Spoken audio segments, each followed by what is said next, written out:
le Burkina Faso est devenu le principal laboratoire de production de désinformation et de propagande en Afrique de l'Ouest.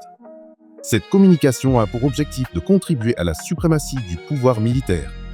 Elle est véhiculée par un groupe de partisans de la junte militaire au pouvoir à Ouagadougou, un groupe qui utilise Internet, les BIRC, bataillons d'intervention rapide de la communication. Les BIRC affirment qu'ils sont un outil de propagande au service du capitaine Ibrahim Traoré. Très actif sur les réseaux sociaux, ce groupe menace, insulte et offre des récompenses pour la capture ou la mort de ceux qui ne sont pas d'accord avec le pouvoir en place. Leurs cibles sont les journalistes, les opposants politiques, les militants de la société civile, toute personne qui critique ouvertement la façon dont le pays est géré, les membres des familles des personnes ciblées. Pour les BIRC, ces personnes sont des apatrides, ce qui veut dire des traîtres à la nation. Leur tactique est très simple. Si tu ne soutiens pas le président IB, c'est que tu es contre l'armée, donc contre le Burkina, et ils te classent aussi comme terroriste. Les BIRC agissent aussi comme des indiques, des supplétifs des escadrons de la mort. Ils ont contribué à faire enlever plusieurs journalistes et activistes ou à contraindre plusieurs à l'exil. Pour eux, nous sommes en guerre, et en temps de guerre, tous les moyens sont bons pour déstabiliser l'ennemi. Ils fabriquent donc beaucoup de mensonges sur leurs adversaires et sont régulièrement poursuivis en justice pour diffamation. Mais la grande majorité de ceux qui attaquent les BIRC en justice sont menacés ou enlevés.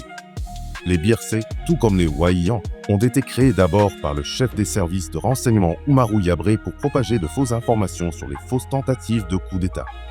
Mais aujourd'hui, c'est devenu un instrument politique aux mains de l'influenceur américain d'origine burkinabé Ibrahima Maïga pour renforcer les régimes militaires de l'AES, ainsi que celui du Togo et déstabiliser les régimes béninois et ivoiriens. Les BIRC utilisent des faux comptes, des bots et des campagnes de haine coordonnées pour amplifier leurs messages et harceler leurs victimes. Les plateformes comme Facebook, malgré les signalements, peinent à freiner leurs actions. À la tête des BIRC, il y a Ibrahima Maïga. Il est suivi par le faux écrivain Adama Sigiré. Il y a ensuite des gens comme Assal Foyos, Adama Kambone, tous d'anciens vuvuzela du MPP, Adama Pamtaba, ancien communicateur du maire Simon Compaoré sous le CDP, Zerbo Tidiane et Wangna Zerbo, Serge Bayala et son coéquipier Bationo de Pion de 2 heures pour Kamita, Inoussa Ouedraogo de l'UNIRPS, Rosalie Tarnagda de l'UNDD, Larba Yameogo du Modem, le journaliste lirandan Philippada, Alexis Konkobo, et les petits ouvriers, Fortune Yonga, Tenguin Biga, Davjan Victor, Rachidatou Bansé, Rita Hélène Nebier, Brigitte Ouedraogo, et plusieurs dizaines d'autres dont des membres d'honneur, l'acteur Ladji Razo, le journaliste Lamine Traoré, l'animateur Big Ben, les artistes Madès, Osibi, Nourat. La Légion étrangère est composée de Lazare Minungu qui vit en France, Iggy Leon, Jacob Nikiema et Martin Terry aux États-Unis, la Camerounaise Nathalie Young, le Congolais Zach Mwekassa, le Béninois Kémy Seba.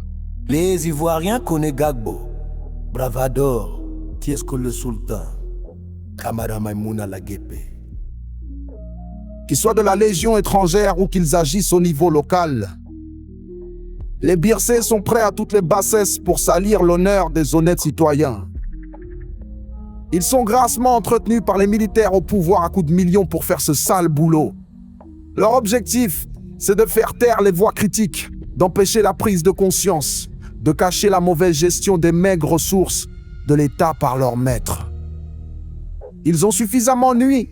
Il est donc impératif de dénoncer ces pratiques